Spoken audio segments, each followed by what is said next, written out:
let's give this another try. Set it all up, started playing my first turn and realized I didn't get the headline phase in, even though I was thinking about it when I first set up. It's one of the problems with breaking my turns up the way they are, is I'm thinking about something but then I forget about it when I walk away. The initial setup of the game, and this is something, first of all, I made a screw up in describing the rules.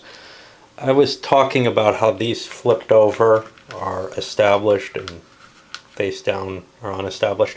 That doesn't really make sense, and it was something that was kind of worrying me, so I looked it up in the rules. That's a Pax Britannica thought. Established doesn't really make any sense here because each action round you can work off the things that were already there present before that action round started. So it's not like there's a lot of growth happening off of the current situation and then a pause. So what these actually are used to signify by the facing is whether or not one player controls the area. And you'll see I've already set up the starting pieces. I'll explain a little of the thought behind that, along with the thought of maybe the headline event here. I looked at the Russian cards, for example, over here, and well, nothing really cries out, but I don't want to give the big advantage of a European scoring. Middle East scoring is pretty good too. Asian scoring, even better. But this is the biggest prize possible. Getting control, though, is nearly impossible, right? Control requires more countries and all the battleground countries. Well, I don't think either player is going to get all the battleground countries, but I wanted to make sure that in this case I picked up not just East Germany, but Poland, and I threw some points into Yugoslavia. I think that's pretty standard because it puts me in a position to go into Italy. Okay, well, you'll see the US reacted to that. And looking at my various cards, I've got some interesting choices, like the Olympic Games, which is pretty cool because you want to play that as an event usually. So there's a very good chance that I might play that as my headline event, if I remember to play one. Another option that's of interest is socialist governments, which rips 3 influence off the US. Now, if I had the European scoring card, I would definitely want to be picking away at that, but I think I'm leaning towards this because this is worth more operational points that I can put stuff down on the board. And similarly with things like the Warsaw Pact, I may want to play that. Problem with this is it pulls it out of the deck if I play it, so I probably don't. But it rips a bunch of, well, it allows me to add a bunch of influence in Eastern Europe. But it opens up NATO. Likewise, the Marshall Plan opens up NATO. Now this gets an interesting card out of the deck, but I want to play this for the 4 points. So I'm kind of leaning right now towards opening up with the Olympic Games as my headline event. With the US, well, I do have the European scoring card, and I have some other interesting things here. For example, the 5-year plan is a nice starting event because it rips a card out of the Russians' hands. And it's my event. That's kind of important. Now, alternatively, I could play something like the India-Pakistan War, score myself a couple of points on the military operations chart, and maybe get a couple victory points off that right off the start. That's also appealing. If I don't intend on working in Europe, I could throw this right away, but with this in hand, I can do something like run the de Gaulle leads France without taking the penalty, although I am set up to take advantage of that. I've left France open for whatever reason. It's kind of foolish in a sense. I could have the majority of battleground states because 3 of them are in Western Europe, and then also perhaps the majority of states total. I also went in and challenged Finland directly. If I can get a control in Finland, that gives me an extra point on the scoring round, as do battleground states, of course. So I've got a lot of options open with the US. I don't know what I'm going to do with my headline. I'm definitely leaning towards this. Duck and cover would be a terrible idea. I want to get the DEF CON working before I do that. So this is actually where I'm aiming, with the thought that I can strip a card from the Russian player's hand and maybe get an event off of it in addition. All right, well, let's go ahead with that then. I'm going to go with those two headlines. Might as well do what I'm thinking. And we flip those suckers up. And this one goes first. So I got to shuffle the deck. Well, there are 1, 2, 3, 4, 6, 7 cards remaining, which makes sense. I'll grab myself a die and give it a quick roll. Number 7. So I pull this Defectors, played in the headlines phase to cancel the USSR headline effect. Well, now this is kind of weird. But okay, I'm going to say it does. I mean, I'm not sure how the interaction's supposed to be, but it was just played in the USSR headline, in the headline phase, and canceled the so I'm going to cancel out the USSR card. And that kills all of these. So we don't get that little bonus on the potential of the Olympic Games win. Now that puts it over into the Russian's hands. He's playing with less cards, so he's not going to be able to hold one at the end. Unless something weird happens, but I don't think anything that weird can happen. And now I've got to start trying to figure out how to best use my cards. And I'll come back with some thoughts as to what I've done. We have sort of the play-counterplay mechanism that I really like in this and in 1960 as well. So first, the Russians play socialist governments, which strips a point off 3 different countries. It could be 2 points off one country, but I take control away from the UK, West Germany, and Italy. But then the US plays a 3-point card, restores all that. Of course, they give back a point on France, but they get this card out of the deck, which is kind of a neat bonus there. And now we move forward to the second. Got to worry about this required military operations, though, so I think we're going to see a coup, I hope. The second Russian play, they're playing the NORAD card. They're playing this for a coup, throwing 3 in, and they're going to go for a coup, say, in Italy. They have +3 to the die roll, and they have to break a 4 to get any useful result. Now, here's what's annoying about this. This is a card that should have a counter with it, but it's from the optional set of cards, so they didn't print those counters with the game itself. They came out in like a C3I magazine. Kind of an annoyance of the house magazine feel. I always felt this with Avalon Hill games too. Hey, don't subscribe to the General? Well, you're screwed. And in fact, if you did subscribe to the General, you were screwed. I can't say that about C3I. The General used to not come with the inserts, at least to me. I guess I got a subscription that was kind of defective or whatever. I never got the inserts.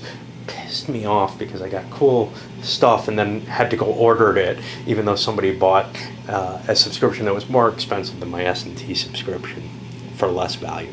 Anyway, for this sucker, I'm sure C3I always comes with the inserts. I made up my own little fake little counter for it, just to indicate, hey, that's in place, because that's going to have an effect if the U.S. ever gets control of Canada, and whenever this DEFCON drops down to 2, the U.S. gets an extra bonus influence. It's a nice card for the U.S., but I'm not going to withdraw from playing it, and I want to grab the 3 ops, because now, since I'm doing Italy, that's a battleground state that drops the DEFCON down, that drives the U.S. From being able to do a coup in Europe, and if they do a battleground state, which they may well, they'll drop the total down to 3. Otherwise, I'll have to do another little coup somewhere. So right now I'm at +3 to the die roll. I roll a total of 5 to a 4, so I take away 1 of these Italian control points. I could have gained more power there, but this is a sufficient action for me, and that drops it over to the U.S. turn. I just wanted to show the coup in action there. I'm sure there are many other places to see it, including my earlier videos, but sometimes it's nice to do some play. For some more playthroughs, I'm going to throw the Marshall Plan in. Now this is weird. In a sense, you kind of want to play this to throw it out of the deck because this is a nice U.S. event. But on the other hand, it's one I don't really want happening. So I'm going to shoot it into space. It's a 4-point event, so it's sufficient to play that.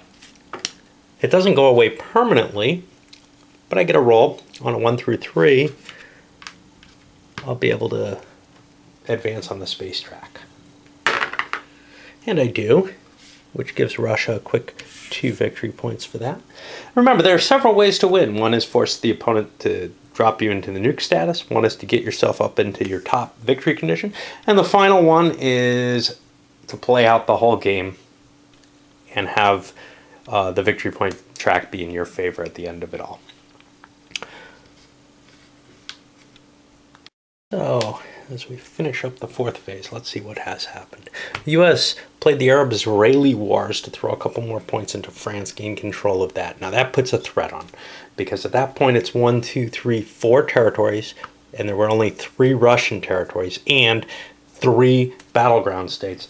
That is the recipe for domination. Russians can't live with that, so they play a 3-point card of their own. Now, the Arab-Israeli War gave the Russians more military capability. They did not win the war, although the Americans had nothing to benefit the Israelis. They just got lucky. It's a 50-50 chance. The Russians played a card for just the points and threw themselves into Czechoslovakia, which puts them next to Hungary now, which is kind of nice. It's kind of interesting. The Ben Low countries, oh no, they're connected to West Germany. They're not connected to France, which I find kind of intriguing. So for the U.S. side, they played a card to pump up some of their military capability. Apparently not going for the European dominance now. They've got to clear their military obligation, which is one of the reasons that they're doing this. They've got a problem, though. They're holding that European card. Their feeling is that they will be continuously countered. Like I say, the game is one of continuous countering. It's not a continuous countering on a state-by-state basis the way 1960 is, but it is a continuous countering on what is important on the world. Now, the U.S. has the ability to jump into Canada, this, that, and the other, fairly cheaply, but the Russians keep having cards, and you feel like they can continually counter any move you make to try to dominate Europe. So, might as well make sure you don't lose your points rather than going for that extra 4 points there. And they got lucky with the Indian-Pakistan War. That's one of the other factors. They got a 2 victory point swing. What they didn't get was any influence because the opponent didn't have any there. Russian push for dominance in the Middle East now, again off one of their events, forces the Americans to play the Castro card, but they're canceling it with the UN intervention. Now you'll notice China hasn't been handled yet. That's something the Russians have to get out of the way at some point. The UN intervention prevents the Castro event from taking place, which, I don't know, it might be for the best to let it happen early when I can deal with it later. But since I have this in hand and it's not really a card I want to hold terribly badly, it seems like a good idea. And what I'm going to do is I'm going to do my required coup. It's a 2-point coup. I can do it anywhere except Europe. Well, I'll do it in the Middle East, and let us do it in the battleground state. Even though that pumps me up, I might as well do it in the battleground state of Iraq, I guess. Well, that's only a 6. Yeah, I want to do it in the battleground state, I think. This stays here, but this goes to here. Yeah, let's just do it in Syria. I've got more of a chance of Syria. Syria's a 4. I'm at +2 there. Yes, I don't get the battleground, but I'm probably not going to succeed in taking it over anyhow, and I have a shot at Syria. I couldn't do it in Israel or Iran. There's no Russians there. So I get a roll of 3 total, which doesn't break the 4, so it didn't work anyhow. And now we're on the last card play of the turn. I'll just play this out. For the Russians, they have a 2-point card for the Korean War. Some nice victory points, some expansion southward, gets them close to Japan if they win. No penalties against. However, it removes a card from the deck that I could use later on in the game. I'm just going to use it for 2 points. Where am I going to put those points?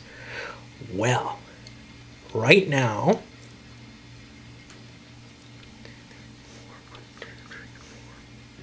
I dominate the Middle East. I dominate. No, I don't dominate here. But I could advance into Afghanistan, or I could go for Europe. Now, I know that the Europe card's over there as the player, but I don't know it, or as me, but I don't know it as the player. And the question is, these two are worth the same. I'm going to roll a die. Odd, I go into Europe. Even, I go into Asia. I get an odd, so I will be playing into Europe, which is very good, because what I'll be doing is dropping those 2 points into... Now, if I was clever, they have 3. Well, I'm not going to be able to dominate no matter what. I'm not going to be able to dominate Europe no matter what. Because, well, if I put 2 points in here, if I spend 2 points, of course I could not play influence. I could play an attack. If I do a realignment, we'd each roll a die. +1 for each adjacent controlled country. We'd each have that. It's not adjacent to the superpower, but he'd get a +1 for his total influence. Basically, I'd get 2 shots to remove this, or I could add a point in there. I'm going to go for the 2 shots at removing. That could go quite well for me. So I'm going to take a shot at Italy first. And the US is at +1 on this. And this is me using the realignment table. What I'm doing is, for the modifiers, each controlled adjacent country, they both have a controlled adjacent country. Adjacent to rolling power, superpower, no. Rolling power has more influence in the country than the opponent. Well, that's why the US has a +1. The US wins. I'll go again. The US wins again. So I did not take that away. I could have had a guaranteed takeaway. I didn't know for sure this was here. Felt like a gutsy move, so I went for it. But now the Europe scoring card is the last card played in the turn when we roll to the US turn. And nobody's holding a card because they both played an extra card at one point. Notice the US didn't play in the space race. So my scoring here, well, both sides are equal. So they each have a presence. So they're each going to get 3 victory points. No biggie there. But battleground territories, the US has 1 more than the Russians, so they get a victory point. And neither one controls anything adjacent to the enemy superpower. So this goes into there. And that is essentially the end of the first turn. And we push forward. We'll deal out a new hand of cards and start the next turn. Still haven't gotten any points into China. Always had things I wanted to do more. And that's one of the problems, because there are some events that you really don't want to leave China cooking out there. Nobody had their penalty here. That's one factor. Check military operations. We can dip those back. Nobody takes a penalty for that. And turn's over.